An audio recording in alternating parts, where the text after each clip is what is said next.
just when we started practicing, I found that I could field the catcher position better than really anything else. So I said, if it's okay with you guys, I'll be the catcher. So were you interested in baseball history when you were a student at the college? Absolutely, I was. I became a fan of baseball history when I was a young man. There was a vintage baseball club before us called the Kentucky Pioneers, and they played 1850s rules. And they played a game in Frankfurt in the state's bicentennial year. And I saw this game and I just became fascinated with 19th century baseball. And I was about 10 years old at the time. And I just became fascinated with baseball history. And that's where I got that from. And that's where I've been, from really my 10-year-old being 10 to now, I've been studying baseball history, I guess. It's fascinating, isn't it? It really is. I know. It really is. It really is. I had one more question. Oh my gosh, it flew out of my mind. Wait. When you play these other vintage teams, are they playing by your team's rules, or are they all different? Excellent question. It depends. Some clubs will, if you go to a bound rule team, they'll want to play by the bound rule. Some clubs say, hey, we know you play by the fly, we'll play by the fly. Or we'll play one game by the bound rule, one game by the fly rule.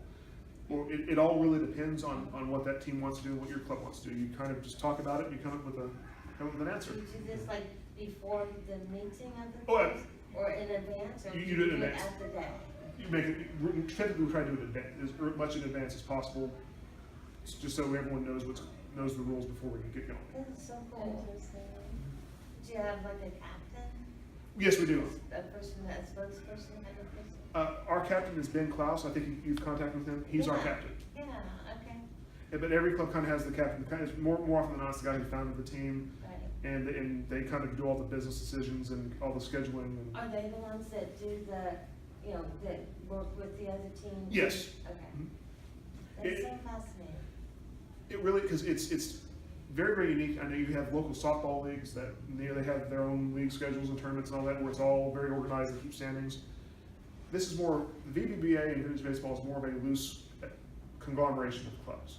We have the general concept, we want to promote vintage baseball. We don't have organized standings. We do play tournaments, but it's a one weekend or one day tournament. It's nothing that builds over a course of a year. It really is just a way to kind of open the door to people to understand what the vintage game was. I'm not saying we're perfect historians, but if you come to our game and you like what you see, we hope you either want to play, maybe want to play with us on one of our teams or make your own team, or you want to learn more about it. We kind of want to introduce the game to you. That's how I look at it. We try our darndest to be as historically letter perfect accurate as possible, but our main goal of the day is just to get you interested in the game. Okay, having said that, yes. I want to play. she wants to play. No?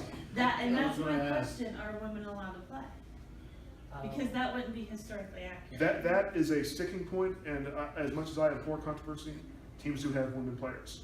Okay. It may not be historically accurate, and I hate to say it like this, but African Americans Right. would not be accurate for that area, especially on Southern teams, but they do exist. We're not going to prevent someone from playing because of the capricious nature of the era back then. Okay. But as we play the game, we try to be as accurate as how we play the game as possible. Okay. Let me clarify that. Because we're not going to say a woman can't play or an African American can't play. That may not be historically accurate in that regard. Mm-hmm. But as long as they play the game correctly and how the game was played back then, that's not a problem. Well, and women, there were women who played, not with men. They had women's teams, and there actually are women's vintage baseball teams. Wow. It's in Ken Burns' baseball documentary. I remember that. But Ohio has a couple women's teams, and they played a tournament last year. Because there were women's baseball teams back then? Yes, women played baseball. Really? A lot of them were at colleges. Yeah. It was considered helpful for women to play baseball. They have to consider the era. But women did play mostly at colleges. They took up baseball clubs. They would play, and they played throughout that era.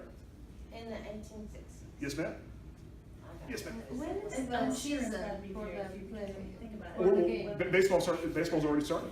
Really? Major League Baseball started a few weeks ago. Minor League Baseball started last week.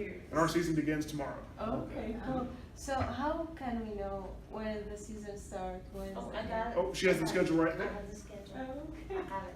I got it. And then they're also on Facebook. If you look at And the Bluegrass Barons on Facebook, You'll find us there. You go to Kentucky Vintage Baseball, my blog and my Twitter account.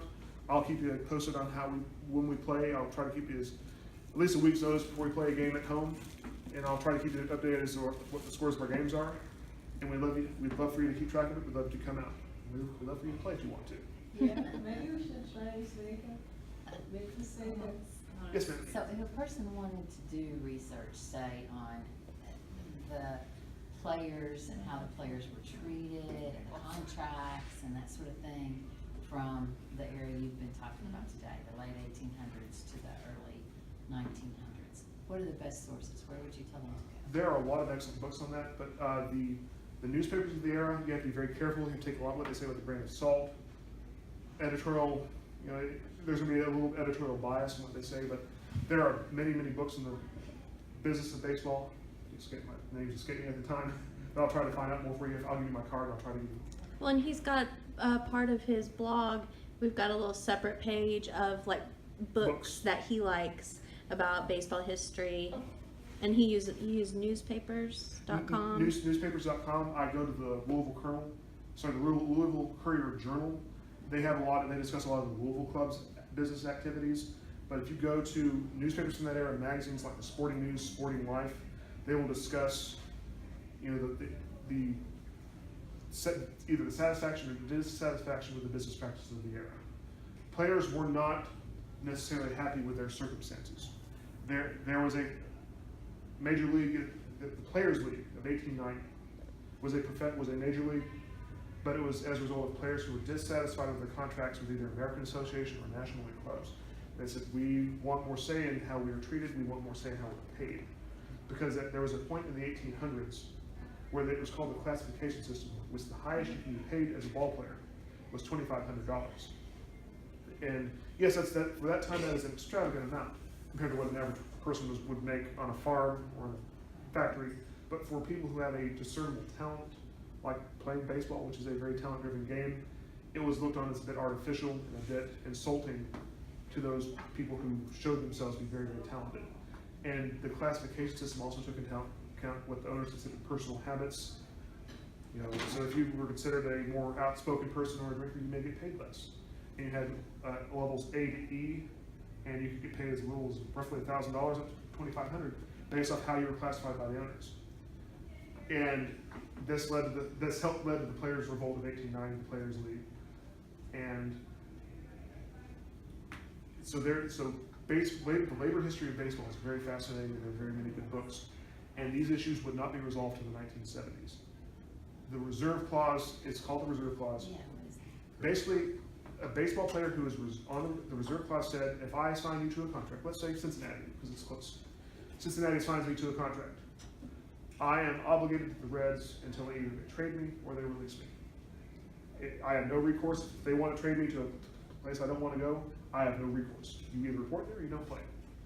And that was how it was up until the 1970s. Players could say, I don't want to report to Pittsburgh, or I don't want to, whatever. Well, you don't play, because if you don't get your release, you don't play, because you're contractually obligated. Your services are reserved year for year, and it was very, very difficult to get out of those contracts. Curt Flood, the St. Louis Cardinals center fielder, he was one who tried to really challenge that in the late 1960s. It didn't really work. He went to the Supreme Court and he failed. But by the 1970s, you had Andy Messersmith, I forget the other pitcher. They were able to get out of their contracts and become free agents, and that crushed the reserve clause. But you have roughly 100 years of labor unrest within baseball. And there are a lot of fascinating stories. The Mexican League of the 1940s, they signed a lot of major leaguers who were dissatisfied with their contracts. You hear stories of guys holding out. I won't play unless I get, it could be as much as $500. I won't play. Till you give it to, you get me what I considered my due, I will not play. And I will hold out until you give me what I think I deserve. You have that to this, a little bit to this day, but not like it was back then. But there are, it escapes me when I'm trying to talk, but there are many, many good books in the labor history of baseball, and that discuss contracts and how the owners treated players and how players, their ways of recourse from that era. Anybody else have any other questions? No? Thank you, thank you, thank you. That was wonderful, thank Thank you you. so much.